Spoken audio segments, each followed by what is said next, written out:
আসসালামু আলাইকুম ওয়া রাহমাতুল্লাহি ওয়া বারাকাতুহু। আলহামদুলিল্লাহি রাব্বিল আলামিন ওয়াসসালাতু ওয়াসসালামু আলা আশরাফিল আমবিয়া মুরসালিন নবিয়িনা মুহাম্মদ ওয়া আলা আলিহি ওয়া সাহবিহি আজমাইন। রব্বিশ ইশরাহ লি সাদরি ওয়া ইয়াসসির লি আমরি ওয়াহলুল উকদাতাম মিন লিসানি ইয়াফকাহু কাওলি। আলহামদুলিল্লাহ। তো আমরা ইনশাআল্লাহ আজকে সূরা আল হাদিদের 2 নম্বর আয়াত থেকে 2-3 দুইটা আয়াত ইনশাআল্লাহ আলোচনা করার চেষ্টা করব। মূলত প্রথম 6টা আয়াতের আল্লাহর একটা বর্ণনা এখানে আছে, সেই স্ট্রাকচারটা আমরা প্রথমে বোঝার চেষ্টা করি। প্রথম আয়াতের প্রথম বাক্যে বলা হচ্ছে সাব্বাহা লিল্লাহি মা ফিস সামাওয়াতি ওয়াল আরদ। আকাশ জমিনে যা কিছু আছে সবাই শুধুমাত্র আল্লাহর তাসবিহ করে, মানে আল্লাহর পরিপূর্ণতা ঘোষণা করে, কারণ ওয়াহুয়াল আজিজুল হাকিম। প্রথম আয়াতের দ্বিতীয় অংশে হচ্ছিল ওয়াহুয়াল আজিজুল হাকিম, তিনি যেহেতু আজিজুল হাকিম সেই জন্যই আকাশ জমিনের সবাই তার তাসবিহ ঘোষণা করে। এখন সেই আজিজুল হাকিম বলতে আমরা কি বুঝি গত সেশন পর্যন্ত আমরা এক্সপ্লেন করেছিলাম, এবং এই আজিজুল হাকিমের বাকি এক্সপ্লেনেশন হচ্ছিল 2 থেকে 5 নম্বর আয়াত। তাহলে আমাদেরকে কেন আল্লাহ আজিজুল হাকিম সেটাই বেসিক্যালি 2, 3, 4, 5, 6 এই 5টা আয়াতে বর্ণিত হবে। অতএব আমরা আয়াতের কন্টেন্টটাও দেখার চেষ্টা করব, পাশাপাশি এটা কিভাবে আজিজুল হাকিমের সাথে লিঙ্কড হচ্ছে সেটা, এবং কিভাবে আজিজুল হাকিম এই যে এই অনুভবটা যদি মানুষের মধ্যে আসে তখন মানুষ কিভাবে আল্লাহ তাসবিহ ঘোষণা করে সেটাও আমাদেরকে একইভাবে লিঙ্ক করে নিতে হবে। এটাই হচ্ছিল আমাদের মেথোডোলজি বা স্ট্রাকচার আমরা এই আয়াতগুলো বোঝার ক্ষেত্রে।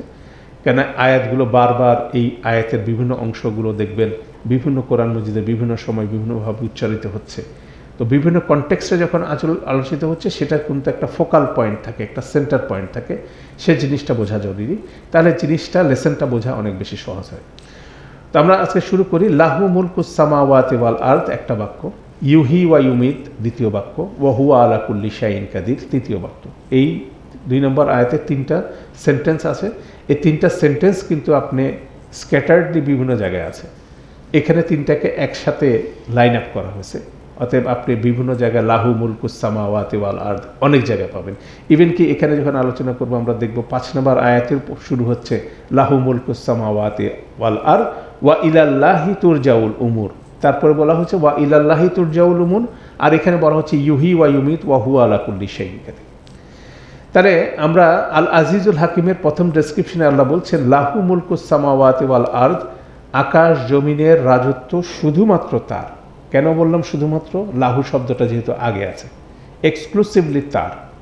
তাহলে মুলক শব্দের সাথে আমরা বলি রাজত্ব। আমরা বলছিলাম যে এগুলো ছিল আল্লাহর গুণবাচক নাম, গুণবাচক ডেসক্রিপশন, এটা একটা গুরুত্বপূর্ণ বিষয়। তখন কতগুলো জিনিস মানুষের সাথে যখন কি হয় একই রকম মনে হয়, তখন এটাকে ডিস্টিংক্ট করতে হয়, এটাকে আলাদা করতে হয়। মানুষের মধ্যে যে লিমিটেশনসগুলো আছে আল্লাহর ক্ষেত্রে সেই লিমিটেশনসগুলো নাই। তাহলে সেই গুণবাচক নাম, যেমন যখন বলা হচ্ছে লাহুল মুলকুস সামাওয়াতি ওয়াল আরদ, আকাশ জমিনের মুলক শুধুমাত্র আল্লাহর, এই সেন্টেন্সটা যদি আমরা বুঝতে হয় তাহলে মুলক হচ্ছে রাজত্ব, তাহলে মানুষেরও তো রাজত্ব আছে।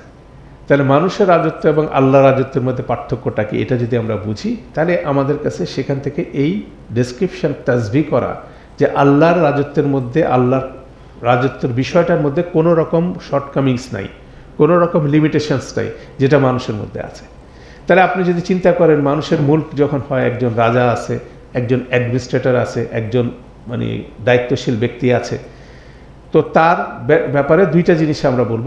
একটা কনসেপ্ট হচ্ছে প্রক্সি অফ পাওয়ার, ঠিক আছে? Proxy power, kingdom and proxy power. Proxy power মানে এর কনসেপ্ট হচ্ছে এরকম, ধরেন বাংলাদেশের রাষ্ট্রপতি, প্রধানমন্ত্রী, যাকে আমরা রাষ্ট্রপ্রধান বলি না কেন, তার অধীনে অনেক লোক কাজ করে, তাকে বিভিন্ন রকম ডেলিগেশনস দেওয়া হয়, পাওয়ার, রেসপন্সিবিলিটি দেওয়া হয়। ইভেন কি ধরেন একটা ট্রাফিক পুলিশ যখন রাস্তায় যখন গাড়ি থামায়, সেও কিন্তু সেই পাওয়ারটা সেই রাষ্ট্রপতি প্রধানমন্ত্রীর কাছ থেকে পাওয়ারটা সে লোকালি এক্সিকিউট করে। রাস্তার মধ্যে কোনো একটা মোড়ে সে লোকালি সেটা এক্সিকিউট করে, তখন সে কিন্তু ক্ষমতার অধিকারী। তাহলে যেভাবে রাষ্ট্রপ্রধান চান সেভাবে কি সে করতে পারে? সে তার বাইরে নিজের মতো করেও করতে পারে। তাহলে যখন যে কাজটা করতে বলা হচ্ছে অধীনস্থর ক্ষেত্রে, তখন সে যখন সেই পাওয়ারটা এক্সারসাইজ করে তখন কিন্তু সে তার সুপারভাইজার যে থাকে তার ইনস্ট্রাকশনের বাইরেও কাজ করতে পারে। অতএব সেখানে দেখা যাচ্ছে যখন সে প্রক্সি, সে বেসিক্যালি একটা পাওয়ারের প্রক্সি রিপ্রেজেন্টেটিভ হচ্ছে, হ্যাঁ, তখন সে কি করতে পারে, সে ৯-৬ করতে পারে, সে কম করতে পারে, সে বেশি করতে পারে, তার অনেক রকম কি থাকতে পারে, বিষয় থাকতে পারে। তাহলে এটা কিন্তু একটা ফ্ল, এটা একটা ত্রুটি বলতে পারেন, একটা হচ্ছে ফাঁক, যেটা পাওয়ার এক্সারসাইজের ক্ষেত্রে, রাজত্বের ক্ষেত্রে, ক্ষমতা প্রয়োগের ক্ষেত্রে এই ধরনের একটা বিষয় হয়ে থাকে মানুষের মধ্যে।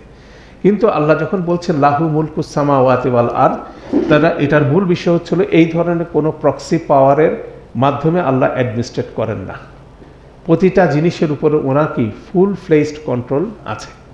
প্রতিটা জিনিস তিনি যখন এক্সিকিউট করেন সেটার মধ্যে কি আছে, একদম প্রিসিশন লেভেল আছে, সেখানে কোনো রকম গ্যাপ হওয়ার কোনো কারণ নাই, সেখানে কোনো শর্টকামিংসের কারণ নাই।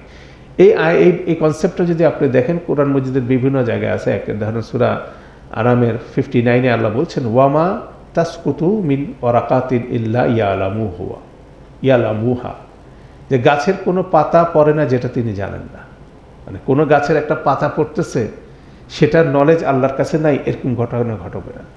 ওয়ামা হাব্বাতিন ফি জুলুমাতিনিল আরদ, কোনো বীজ জমিনের মধ্যে রয়েছে, জমিনের অন্ধকারে রয়েছে, অথবা কোনো শুষ্ক জীব অথবা কোনো রকম তরতাজা জিনিস জমিনের মধ্যে রয়েছে যেটা তিনি জানেন না, এই জিনিসটা নাই। এগুলো সব কিছু পরিষ্কার কিতাবের মধ্যে লেখা আছে।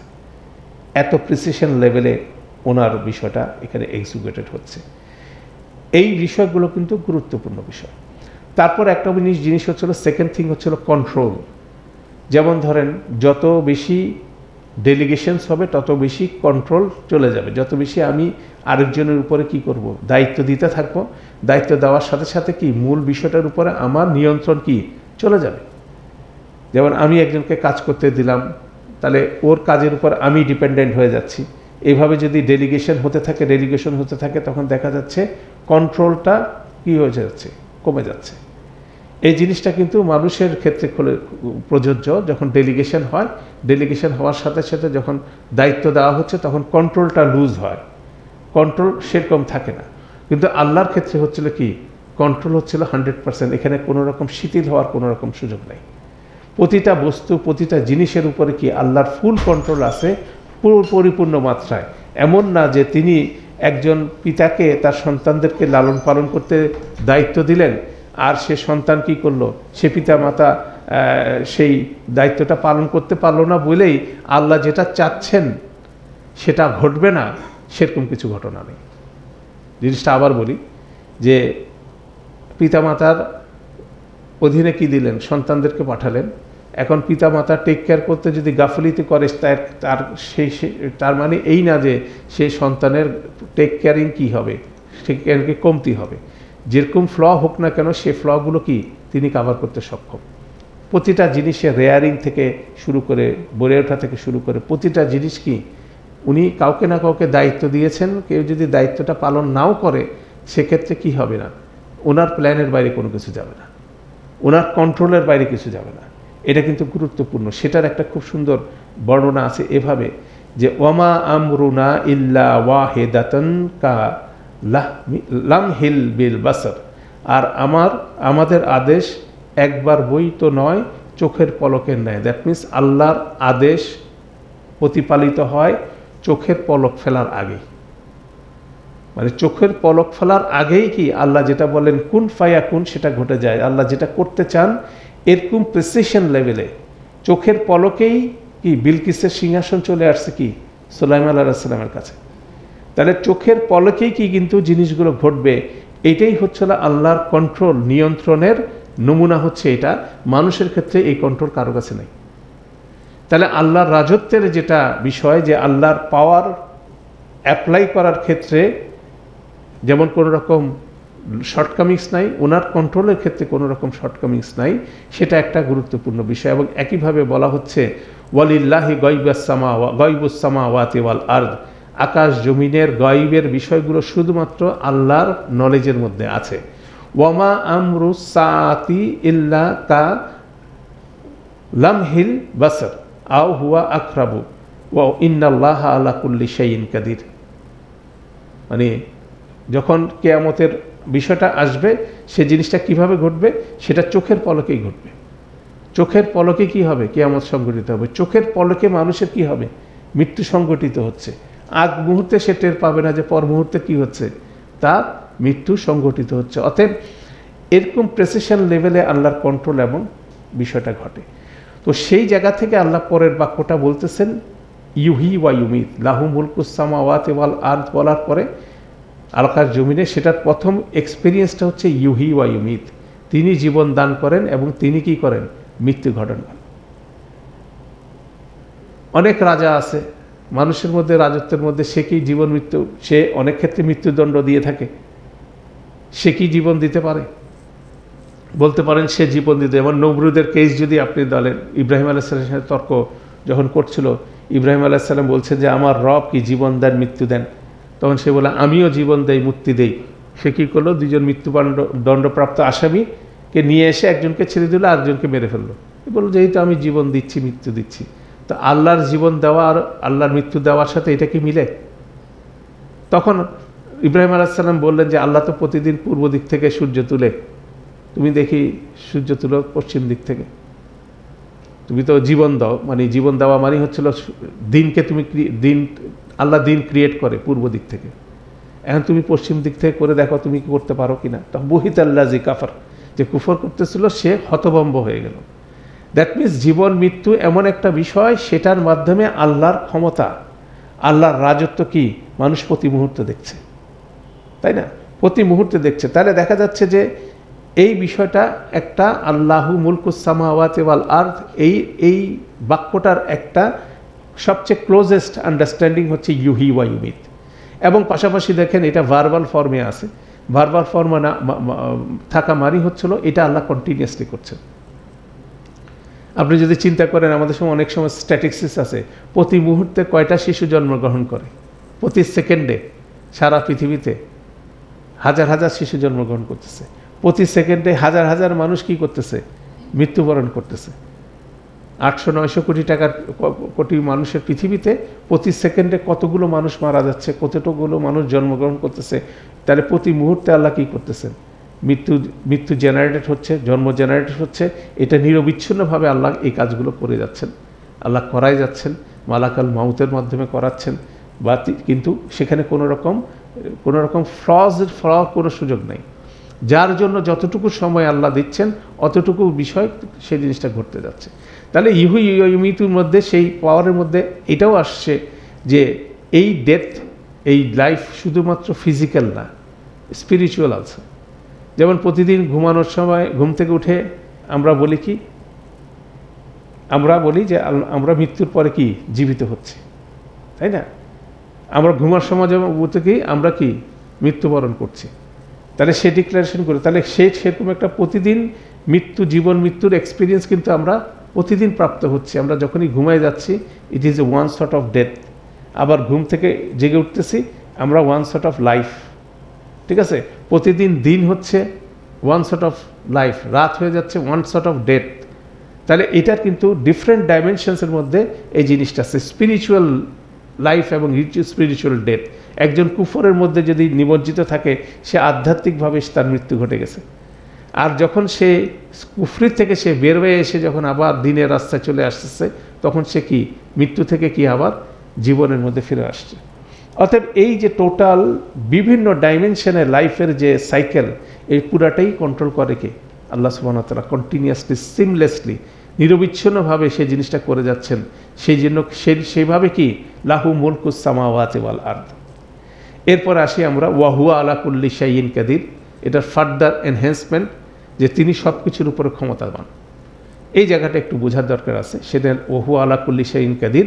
সেখানে কাদির শব্দটা আমরা, কেন এই ফ্রেজটা আপনি ইন্নাল্লাহ আলা কুল্লি শাইইন কাদির একটু আগে আমরা দেখলাম, ওয়াল্লাহু আলা কুল্লি শাইইন কাদির। ঠিক আছে? আল্লাহ সব কিছুর উপরে ক্ষমতাবান। তো কাদির শব্দটা কদর শব্দের সাথে আমরা বলি লাইলাতুল কদর, কাদির একই রকম অরিজিনেট জায়গা থেকে আছে।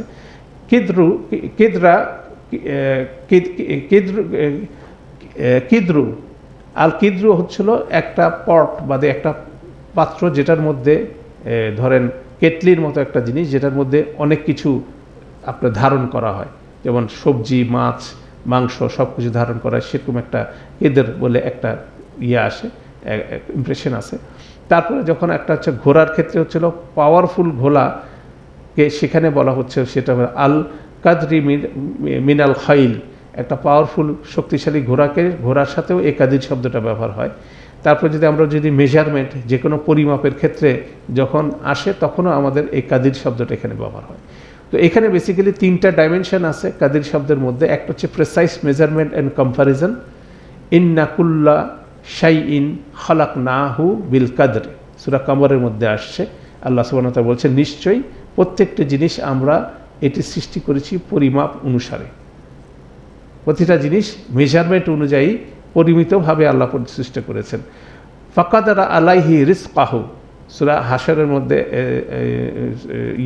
সূরা ফজরের মধ্যে আছে যে মানুষকে ফলে তার প্রতি তার জীবনকরণ মেপে ঝুঁকে দেন, মানে তিনি মেজারমেন্ট করে দেন। তাহলে মেজারমেন্ট হচ্ছিল কাদির শব্দের হচ্ছিল একটা ডাইমেনশন।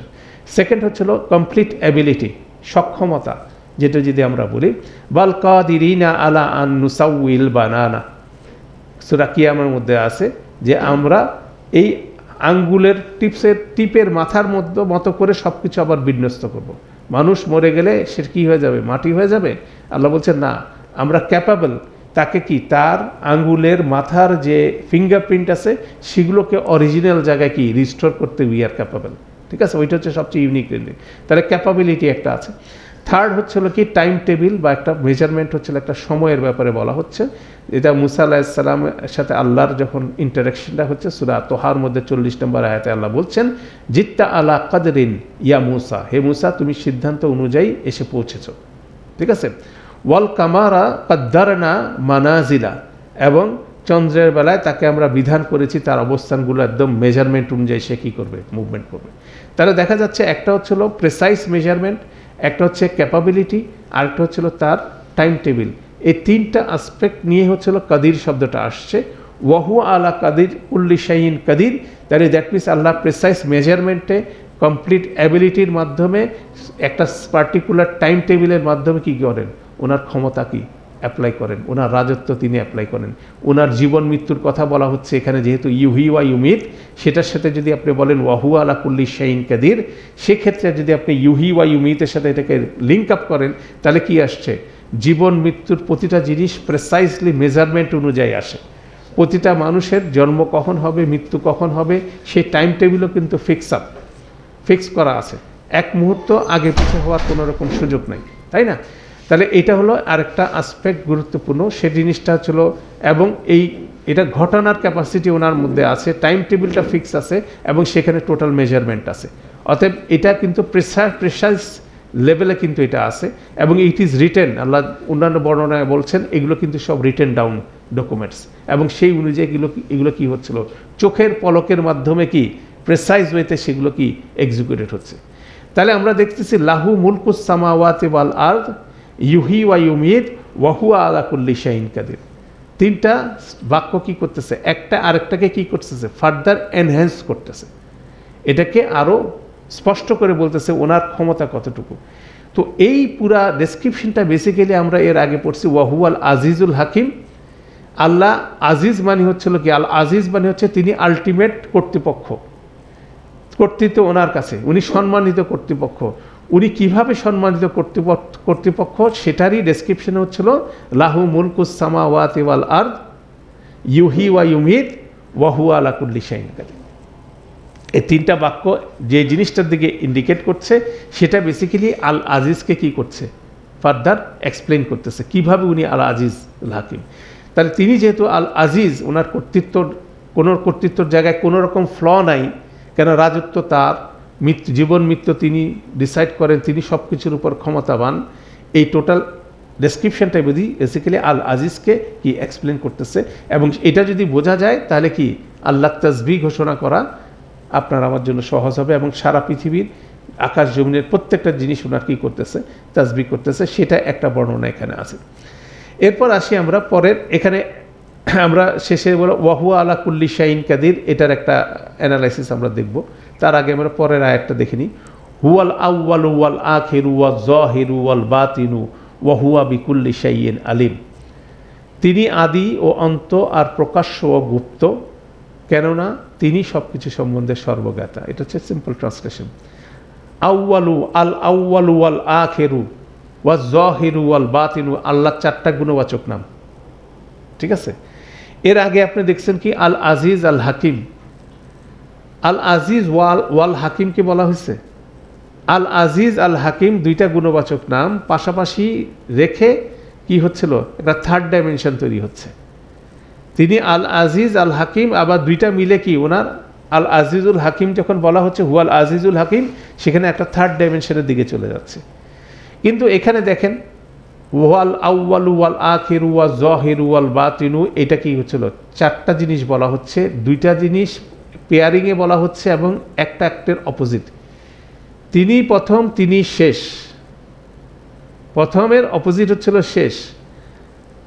উনি হচ্ছিল জাহির, উনি হচ্ছে বাতিন। তিনি হচ্ছে প্রকাশ্য, তিনি হচ্ছে গুপ্ত। তো প্রকাশ্য গুপ্ত 2টা অপোজিট। দ্যাট মিনস এটা ডিফারেন্টভাবে এটা বর্ণিত হচ্ছে, প্রকাশ্য, গোপন, প্রথম, শেষ। কিন্তু একটা ইন্টারেস্টিং বিষয় এখানে বলা হচ্ছে না, সেটা হচ্ছিল হোয়াট, কিসের প্রথম, কিসের শেষ, কিসের গোপন, কিসের প্রকাশ্য, এটা কিন্তু বলা হচ্ছে না। যখন বলা হচ্ছে না মানে এটা সব কিছুর ক্ষেত্রে প্রযোজ্য, ঠিক আছে। এটা এর মধ্যে যেমন আউয়াল প্রথম, শেষ। প্রথমের আগে কি ছিল সেটা আপনি আমি জানি না, হয়তোবা সেটা তিনি জানেন। সেটা হয়তোবা জহের হতে পারে, বাতেন হতে পারে। শেষের পরে কি হবে সেটাও জহের হতে পারে, বাতেন হতে পারে। যেমন ধরেন আমি একটা এক্সাম্পল দিই, একটা খেলা হচ্ছে, ফুটবল খেলা হচ্ছে, আপনি টিভিতে দেখতেছেন, প্রথমে আপনি দেখে কাজে চলে গেলেন, তাহলে আপনি প্রথমটা দেখলেন, শেষটা কি আপনি জানবেন? শেষটা আপনার জানার উপায় নেই, যদি পরে নিউজ দেখেন পরে আপনি জানতে পারবেন। কিন্তু যিনি প্রথম থেকে শেষ পর্যন্ত আছেন তিনি কি প্রতিটা ইনস অ্যান্ড আউটস জানেন, তাই না? তো এখানে ওয়াল আউয়াল ওয়াল আখিরু ওয়াজ জাহিরু ওয়াল বাতিনু, এটা বলতে মুফাসসিরদের একটা আলোচনা আছে, এটা কিসের সম্পর্কে বলা হচ্ছে। অনেকে বলছে আস-সামাওয়াতি ওয়াল আরদ, আকাশ জমিন সম্পর্কে এই ফ্রেজটা এখানে দেখবেন এই 6টা আয়াতের মধ্যে বর্ণিত হয়েছে 4 বার।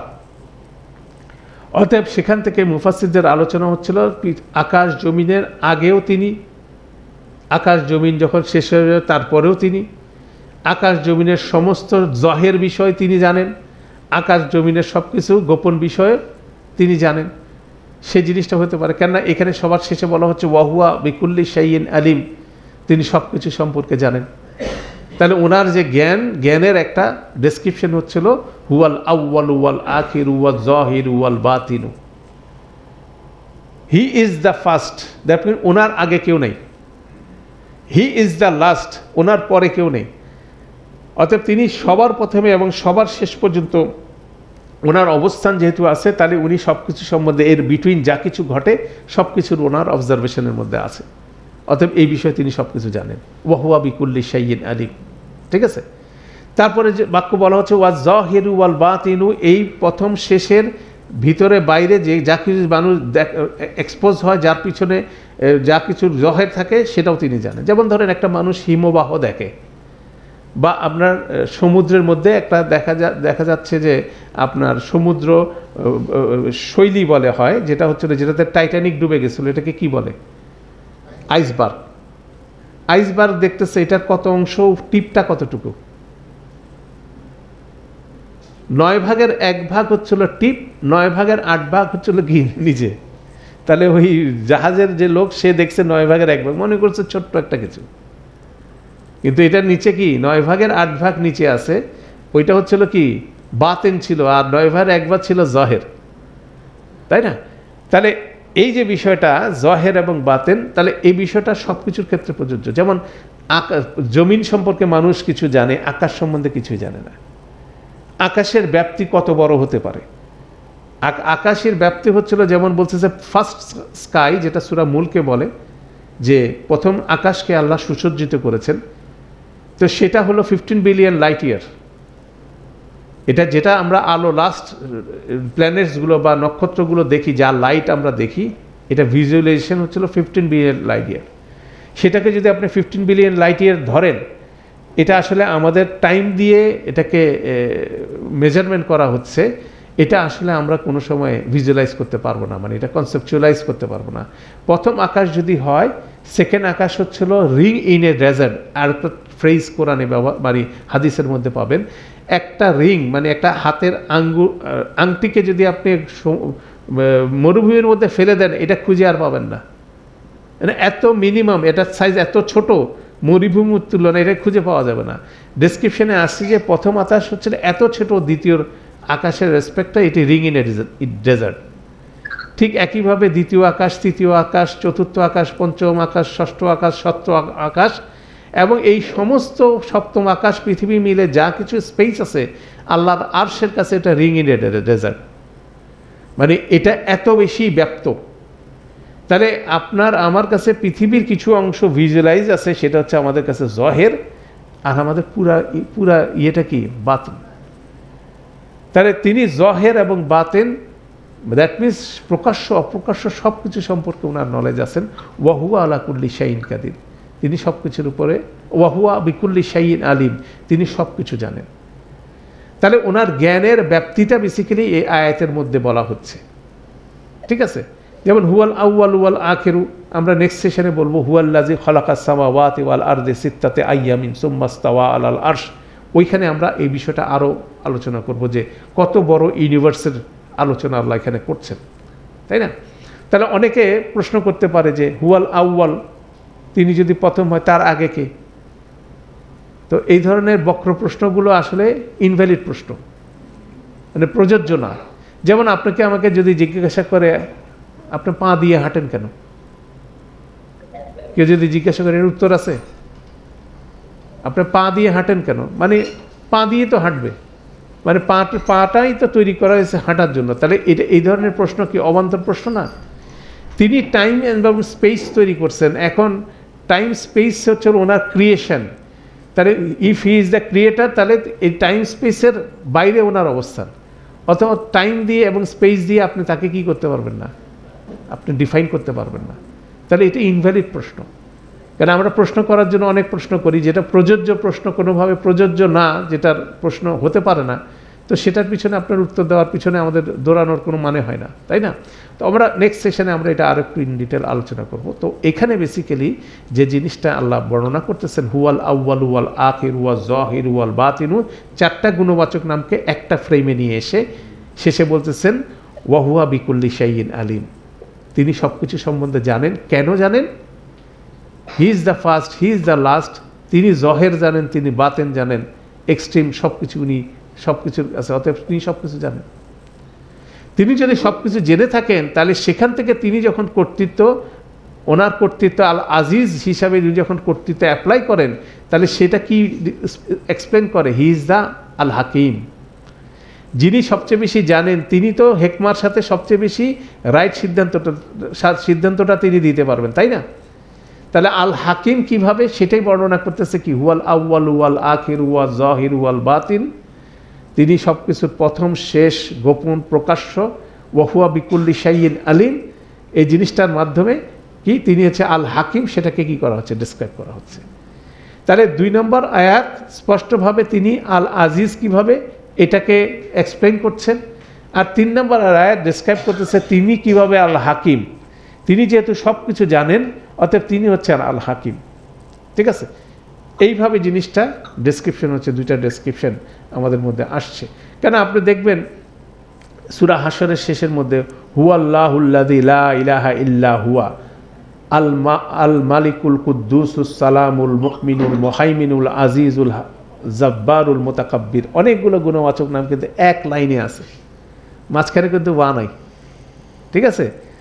সুবহানাল্লাহি আম্মা ইউশরিকুন, আল্লাহ তারা যেভাবে শিরক করে সেগুলোর উপরেই তিনি। তাহলে এটা কিন্তু আরেকটা লাইন অফ ডেসক্রিপশন, আল মুলকু হুয়াল ইল্লা লা ইলাহা ইল্লা হুয়া আল মালিকুল কুদ্দুসুস সালামুল মুমিনুল মুহাইমিনুল আজিজুল জব্বারুল মুতাকাব্বির। তাহলে এই যতগুলো আল্লাহ গুণবাচক নাম হচ্ছে, এগুলোকে কি করতে হবে, এক লাইনে আপনাকে এক্সপ্লেন করতে হবে, একটার সাথে একটা লিঙ্কিং আছে, এবং সেখানে কোনো শিরিক, মানে এগুলোকে যদি বুঝতে না পারা যায়, তাহলে মানুষ কি করে, শিরিকে লিপ্ত হয়ে যাচ্ছে, তাই না। তো একইভাবে এখানেও আমরা দেখতেছি হুয়াল আউয়াল ওয়াল আখিরু ওয়াল যাহিরু ওয়াল বাতিনু, এই চারটা ইয়েকে ওয়া দিয়ে আতফ করে যে ডেসক্রিপশনটা দিচ্ছে সেই ডেসক্রিপশনটা হচ্ছে কি ওয়াহুয়া বিকুল্লি শাইইন আলিম, তিনি সব কিছু সম্বন্ধে জানেন। ঠিক আছে, তিনি আল আলিম, তিনি সব কিছু সম্বন্ধে জানেন, সেটাও একটা গুণবাচক নাম আছে। তাহলে সেটার মাধ্যমে আল্লাহর হেকমাকে এক্সপ্রেস করা হচ্ছে, তাই না? আলহামদুলিল্লাহ। তো আমরা বেশি দীর্ঘায়িত করব না, আমরা আজকে শেষে একটা জিনিস আলোচনা করব। দেখেন আমরা 3টা আয়াতকে এক জায়গায় নিয়ে আসছি। সাব্বাহা লিল্লাহি মা ফিস সামাওয়াতি ওয়াল আরদ, আকাশ জমিনে যা কিছু আছে সব কিছু আল্লাহর পরিপূর্ণতা ঘোষণা করে, কারণ ওয়াহুয়াল আজিজুল হাকিম, তিনি হচ্ছে সব কিছুর উপরে, তিনি আলটিমেট কর্তৃত্ব ওনার কাছে এবং হেকমত ওনার কাছে। অতএব যা কিছু ঘটে ওনার কর্তৃত্বের মাধ্যমে, হেকমার মাধ্যমে ঘটে। আপনার দৃষ্টিতে যদি এখন মনে হয় যে সাইক্লোন হচ্ছে, এটা আমার অসুবিধা সৃষ্টি করছে, আল্লাহ কেন সাইক্লোন দিল, ওইটার মধ্যে কি আছে? আল আজিজুল হাকিমের কি হেকমা আছে। ঠিক আছে, দুনিয়াতে এতগুলো স্বৈরাচারী ঘুরে বেড়াচ্ছে, তাদেরকে আল্লাহ মারে না কেন? কর্তৃত্ব কি ওনার নাই? প্রশ্ন যদি জাগে, উনি হচ্ছে আল আজিজুল হাকিম, তিনি জানেন কাকে কতক্ষণ জীবিত রাখতে হবে, কখন মৃত্যু করতে হবে, ইউহি ওয়া ইউমিত।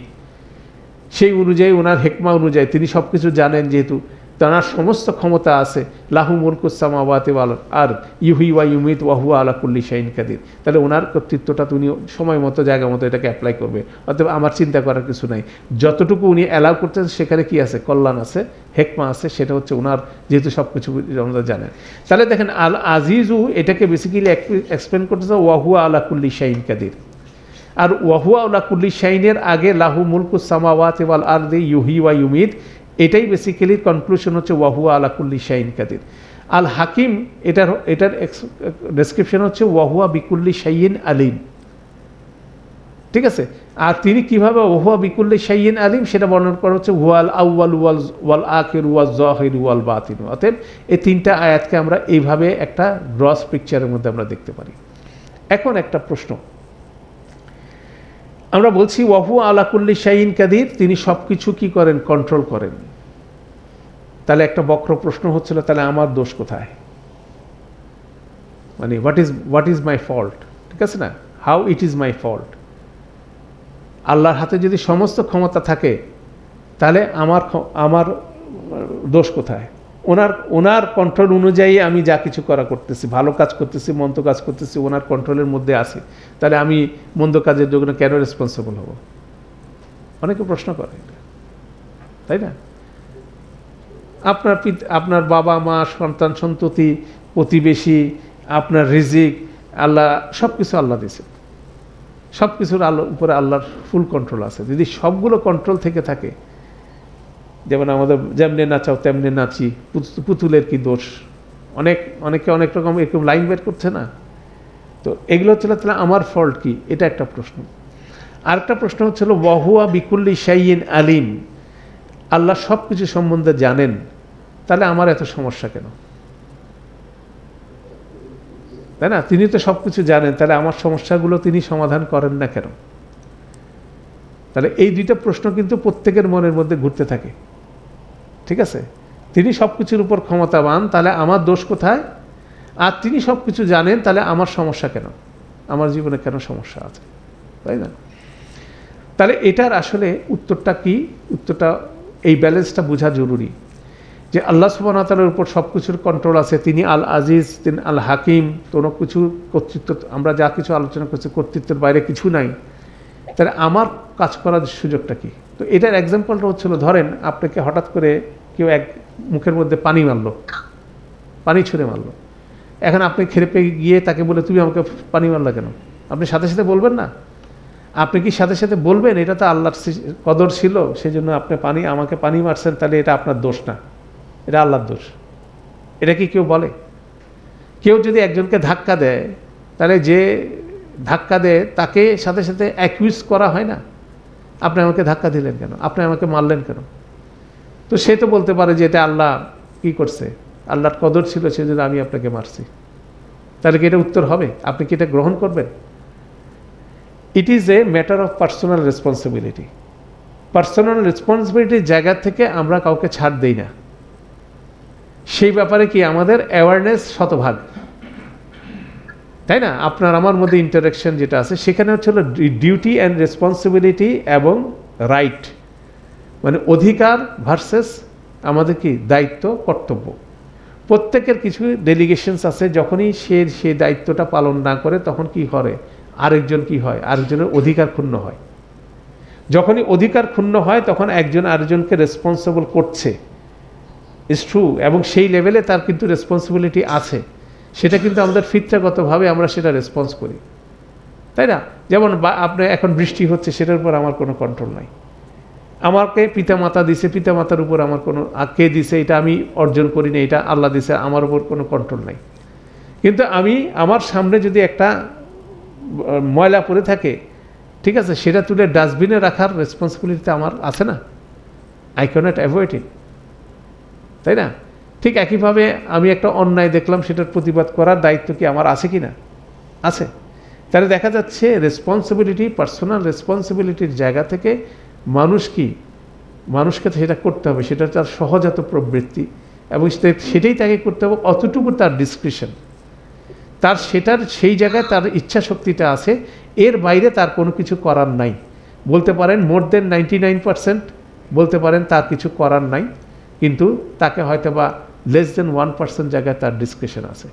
যেমন আপনি কোরআন মজিদে যদি বর্ণনা দেখেন, এখানে ধরেন সূরা 76-এর 3 নম্বর আয়াতে বলছেন, ইন্না, নিশ্চয় আমরা, হাদাইনা হুর সাবিলা, নিশ্চয়ই আমি তাকে, আল ইনসানকে একটা সাবিলের দিকে কি করছি, হেদায়েত দান করেছি, ইম্মা শাকিরান ওয়া ইম্মা কাফুরান, সে শুকরিয়া আদায় করতে পারে, সে অথবা কি কুফর করতে পারে। আল্লাহ আপনাকে আমাকে নিয়ামতের মধ্যে ডুবাই দিছেন, আপনার আমার মধ্যে ধন্যবাদ জানানোর টেন্ডেন্সিটা হচ্ছিল সহজাত। কেন আমি রাস্তায় হেঁটে যাচ্ছি, আমার হাতে থেকে যদি কিছু একটা পড়ে যায়, পাশে একজন ভদ্রলোক যদি এটা আমাকে তুলে দেয়, আমি তাকে কি করব, সাথে সাথে থ্যাংক ইউ বলবো, ধন্যবাদ দিব। আমার এটা কিন্তু সহজাত প্রবৃত্তি, এটা কিন্তু তার ইনার সেলফের বিষয়, যেটা আমরা এর আগেও আলোচনা করেছি যে মানুষের ফিতরাগত কতগুলো বিষয় আছে, সেটা ইনার সেলফের বিষয়। এখন আমি কি করতে পারি, শুকরিয়া আদায় করতে পারি, আমি অস্বীকার করতে পারি। আমি ঠিক আছে নিয়ে আমি চলে গেলাম, তাকে আমি ধন্যবাদ জানালাম, সেটাও আমি করতে পারি। তাহলে কি করতেছে, আমি ডিনাই করতেছি, আমার সহজাত ভালো প্রবৃত্তিটাকে আমি কি করতেছি, ডিনাই করতেছি। তাহলে সেই জায়গা থেকে আল্লাহ বলছেন যে আল্লাহ সুবহানাহু ওয়া তাআলা আমাদেরকে হেদায়েতের রাস্তায় দেখাই দিচ্ছেন, ইকুইপড করে দিচ্ছেন, সব কিছু করার ক্যাপাসিটি দিয়ে দিচ্ছেন। এখন আমি আজ আর কী করতে পারি, শুকরিয়া আদায় করতে পারি, নাহলে কী করতে পারি, কুফর করতে পারি। সেই জায়গার ডিসক্রিশনটা আমার আছে, সেই জায়গার একটা স্কোপ আমার কাছে আছে, ওই জন্য আপনাকে আমাকে আল্লাহ ধরবে, সেই জন্য আপনার আমার বিচার হবে। এভরিথিং ইজ গিভেন কন্ডিশন, সেখান থেকে আপনাকে শুকরিয়া আদায় করবেন, সেটাই হলো আপনার আমার কাজ, ঠিক আছে? আর আমি যদি শুকরিয়া আদায় না করি, অটোমেটিকলি আমি কি করব, এটা কুফরের মধ্যে যাব। এত বেশি ব্লেসিংস আমাকে দিচ্ছেন, ফাসকুরুনি আসকুরকুম ওয়াশকুরুলি ওয়ালা তাকফুরুন, শুকরিয়া আদায় করো, আর যদি তুমি শুকরিয়া আদায় না করো, মানে তুমি কি করতেছো, কুফর করতেছো। কেন শুকরিয়া না আদায় করার কোনো উপায় নাই, প্রতিটা নিঃশ্বাস হচ্ছে ওনার গিফট। আপনার আমার ভিতরে শরীরের মধ্যে যা কিছু আছে, আমার কোনো কন্ট্রোল আছে? আমার পাকস্থলী কীভাবে কাজ করে, আমার কিডনি কীভাবে কাজ করে, আমার হার্ট কীভাবে কাজ করে, আপনার আমার কোনো কন্ট্রোল আছে? ওই প্রতিটা এলিমেন্ট, শরীরের প্রতিটা অঙ্গ প্রত্যঙ্গ কী করতেছে, কন্টিনিউয়াসলি আল্লাহ তাসবিহ করতেছে। দ্যাট মিনস আল্লাহ তাকে যে কাজে দিছে সে কাজে সে করে যাচ্ছে, এবং সেইভাবে আপনাকে আমাকে সাস্টেইন করতেছে ওই লেভেলে। তাহলে ওই লেভেলে যখন আপনাকে সাস্টেইন করতেছেন, তাহলে আল্লাহ শুকরিয়া আদায় করতে হবে না? আমার শুকরিয়া আদায় করার উপায় আছে। তাহলে সেটাই হলো আমার কাজ, যে আল্লাহ শুকরিয়া আদায় করে আল্লাহকে রব হিসাবে মেনে আল্লাহর আদেশগুলো মানার চেষ্টা করা, তাই না? আল্লাহ যতটুকু দায়িত্ব দিয়েছে সেটা। ঠিক একইভাবে যদি আপনি সূরা ইয়েতে যান, কি বলে, কাহফে যান, ওয়াকুলিল হাক্কু মির রব্বিকুম, এটা তোমাদের রবের পক্ষ থেকে হক, যেটা কোরআন মজিদের বর্ণনা আসছে। ফামান শাআ ফালইউমিন ওয়া মান শাআ ফালইয়াকফুর, যে চায় এটাকে সে এটার উপর ঈমান আনবে, যে চায় এটাকে খেয়ে গিয়ে অস্বীকার করবে। কোরআনের সমস্ত রিলিংস আপনি A to Z যদি আপনি দেখেন, আল্লাহ সুবহানাহু ওয়া তাআলা আপনাকে কিছু করতে বলছে, কিছু নিষেধ করছে। এখন আমি আমার সুবিধা অনুযায়ী করব, আমার সুবিধা অনুযায়ী বাদ দিব, তাহলে I am not doing the right thing. ওই জন্য আমাকে কি করবে, আল্লাহ ধরবে। মানে ওই জায়গায় আমার ডিসক্রিপশন আছে, আমি এটা করবো কি করব না। আমি জানি যে আল্লাহ মানা করছে, তারপরে আমার অসুবিধা হয়, আমি এটা করার চেষ্টা করতেছি। এটা কিন্তু কমন টেন্ডেন্সি। ইসলাম মানুষ মুসলিম হতে চায় না, কারণ মানুষের ওয়ান অফ দি রিজন হচ্ছিল কি, মুসলিম হয়ে গেলে আমার জীবনটা যেরকম হবে আমি পছন্দ করতেছি না। ঠিক আছে, আমাকে পর্দা করে চলতে হবে, আমার পছন্দ হচ্ছে না, সেজন্য ম্যাক্সিমাম মহিলা মুসলিম হতে চায় না। ঠিক আছে, ম্যাক্সিমাম মহিলার মুসলিম না হওয়ার পিছনে ওয়ান অফ দি রিজন হচ্ছিল সে পর্দা করতে চায় না। আর পর্দা করতে হলে আপনার কি লাগবে? ঈমান লাগবে। ঈমানটা যদি যথাযথ না হয়, ইউ ক্যানট ডু পর্দা। ছেলে মেয়ে প্রত্যেকের জন্য এটা প্রযোজ্য। সূরা নূর নাজিল হয়েছে কোথায়? মাদানী জীবনে। মাক্কি জীবনে টুঠাট কোরআন নাজিল হচ্ছে, সেখানে ঈমানিয়াতের বিষয়গুলো কি করা হয়েছে? স্ট্রেনথেন করা হয়েছে। যার ঈমান শক্তিশালী হবে সে কি করবে? পর্দা করবে। যার ঈমান শক্তিশালী হবে সে কি করবে? সুদ থেকে নিজেকে বাঁচায় রাখবে। আর যদি এই দুইটা বিষয় থেকে কে বাঁচাতে না পারে, দ্যাট মিনস তার ঈমানের জায়গায় তাকে ওয়ার্কআউট করতে হবে, তার ঈমান যথাযথ জায়গায় আসে নাই। জাস্ট দুইটা এক্সাম্পল দিলাম। এরকম অনেকগুলো বিষয়গুলো কিন্তু এরকমই, যে আল্লাহ মানা করছে, সেজন্য আত্মীয়তার সম্পর্ক রক্ষা করবেন। কেন করবেন? কিভাবে করবেন? সবচেয়ে টাফেস্ট কাজ দুনিয়াতে। তখন একজন আলেম বলছিলেন, এটা ইবাদত হিসাবে নেন, তাহলে then you can do it. এটা কি হিসাবে নিতে হবে? ইবাদত হিসাবে নিতে হবে। আল্লাহ বলছেন সেজন্য করতে হবে। এর বাইরে কোনো লজিক দিয়ে ইউ ক্যানট এক্সপ্লেন আপনার আত্মীয়তার সম্পর্ক রক্ষা করার বিষয়গুলো আপনি মেনটেন করতে পারবেন। আল্লাহ বলছে সেজন্য করলাম, এর বাইরে আর কোনো লজিক্যাল এক্সপ্লেনেশন দিয়ে ইউ ক্যানট সলভ ইট। তাহলে এইগুলো সব কিছুর পিছনে হচ্ছিল, মূল বিষয় হচ্ছিল ঈমানিয়াতের বিষয়। ঈমান যদি ঠিকমতো না থাকে, সেই ঈমানিয়াত যেহেতু উইক হয়ে গেছে, মদিনার মুসলিমদেরকে ঈমান জাগ্রত করার জন্য এই 6টা আয়াত স্টার্টিং করে সূরা হাদীদ দিচ্ছেন আল্লাহ। আমরাও সেই আয়াতগুলো পড়ছি, কেন আমাদের সবার মূল ক্রাইসিস হচ্ছিল কি, আমাদের ঈমানের উত্তাপ একেবারে ফ্রিজিং পয়েন্টে চলে গেছে, মানে কোনো তো উত্তাপই নাই। তাহলে সেই আল্লাহর ডেসক্রিপশনটা আল্লাহকে আমাদের বুঝতে হবে। সেই জায়গা থেকে যে এই জায়গা ওয়াহুয়া আলা কুল্লি শাইইন কাদির, ওয়াহুয়া বিকুল্লি শাইইন আলিম, তিনি সব কিছু জানেন, তিনি সব কিছুর ক্ষমতাবান। তারপরে আমার স্পেসটা কোন জায়গায়, আমার করণীয় জায়গাটা কোথায়, এটা বুঝাতে হবে, বোঝা জরুরি। বেসিক্যালি 99% কি আল্লাহর মানে আল্লাহ কি করছে, আল্লাহ ইয়েতে যেতে পারবে না। যেমন আপনার আরেকটা আয়াত আমি এখানে আপনাকে বলি, সূরা তাকবীরের শেষ আয়াতটা দেখেন, ওয়ামা তাশাউনা ইল্লা আন ইয়াশা আল্লাহু রাব্বুল আলামিন। আর বিশ্বজগতের প্রভু আল্লাহ যা চান তা ব্যতীত তোমরা অন্য কোনো কিছুই চাইবে না, চাইতে পারবে না। এন্ড অফ দি ডে হচ্ছিল ওনার কন্ট্রোলের বাইরে কেউ নাই, আমি ইচ্ছাই করতে পারবো না। তবে তখন আপনি বলতে পারেন তা আমার দোষ কি? আমাকে ঈমান আনবো কি আনবো না, এই ডিসকাশন আমার আছে। আমি শুকরিয়া আদায় করব কি করব না, সে ডিসকাশন আমার আছে। আমি ইচ্ছা করলে আরেকজনের মাথায় বাড়ি মারব সিদ্ধান্ত নিলে সবসময় বাড়ি মারতে পারবো না। মা আসাবা মিন মুসিবাতিন ইল্লা বিইজনিল্লাহ, আল্লাহর অনুমতি ছাড়া কোনো মুসিবা আপতিত হয় না, তাই না? তার আল্লাহর কন্ট্রোল সব জায়গায় আছে। আল্লাহ মাঝখানে যেমন প্যালেস্টাইনে যে এই মানুষ মারা যাচ্ছে, আল্লাহ ডেফিনেটলি অনুমতি দিয়েছেন সেখানে, তাই না? দিয়ে ওনাদেরকে পরীক্ষা করতেছেন, আমাদেরকে পরীক্ষা করতেছেন, অল টেস্ট, তাই না? বিভিন্ন জায়গায় আমরা দেখছি, সিরিয়াতে দেখছি, দীর্ঘ সময় আল্লাহ অনুমতি দিয়েছেন, যখন চোখের পলকের মধ্যে উনি দেশ ছেড়ে পালাতে হয়েছে তাকে। চিন্তা করেন না এক্সিটটা। বাংলাদেশের ক্ষেত্রে একই জিনিস আমরা 5 মাস আগে দেখে আসছি, চোখের পলকেই যখন সময় শেষ, ইউ হ্যাভ টু এক্সিট। এখন আল্লাহ কখন কাকে কোন জায়গায় ধরবেন, এটা আল্লাহর সিদ্ধান্ত। ওয়াহুয়াল আজিজুল হাকিম।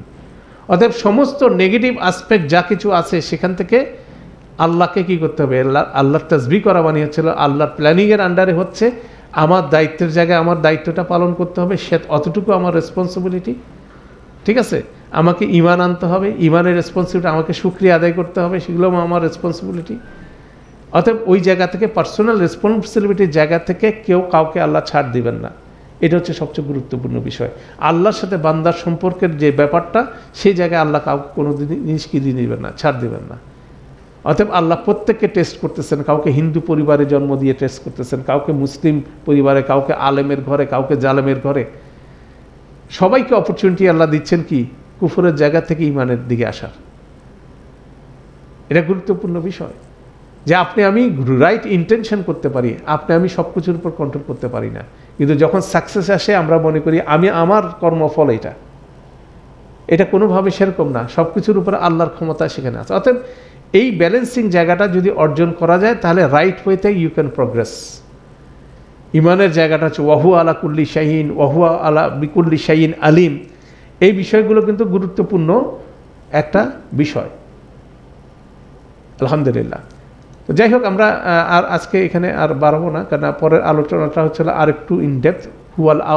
হুয়াল্লাযী খালাকাস সামাওয়াতি ওয়াল আরদ। পরের সেশনে আমরা ইনশাআল্লাহ নেক্সট 3টা আয়াতকে কনক্লুড করব, বেসিক্যালি একটা সেশনে কনক্লুড করব নেক্সট সেশনে, যার ফলশ্রুতিতে আমরা 6টা আয়াতের উপরে একটা ওভারভিউ করে যে জিনিসটা গুরুত্বপূর্ণ সেটা হচ্ছে আমাদের ইমানিয়াতের জায়গাটাকে কী করানো, বাড়ানো, আল্লাহর সম্পর্কে আমাদের সঠিক ধারণা, যথাযথ ধারণা ধারণ করা, এবং এটা প্র্যাকটিক্যাল লাইফে সেটাকে কী করা, ধারণ করা গুরুত্বপূর্ণ বিষয়। কারণ আপনি যখন ক্রাইসিসে থাকতেছি, আমি যখন সাকসেসফুল হচ্ছি, সেখানে চিন্তা করা এবং আল্লাহর শুকরিয়া আদায় করা এবং ইমানিয়াতের বিষয়গুলো এখানে জরুরি, তাই না? আল্লাহ আমাদের জন্য সহজ করুন। সুবহানাকা আল্লাহুম্মা ওয়া বিহামদিকা আশহাদু আল্লা ইলাহা ইল্লা আনতা আস্তাগফিরুকা ওয়া আতুবু ইলাইক।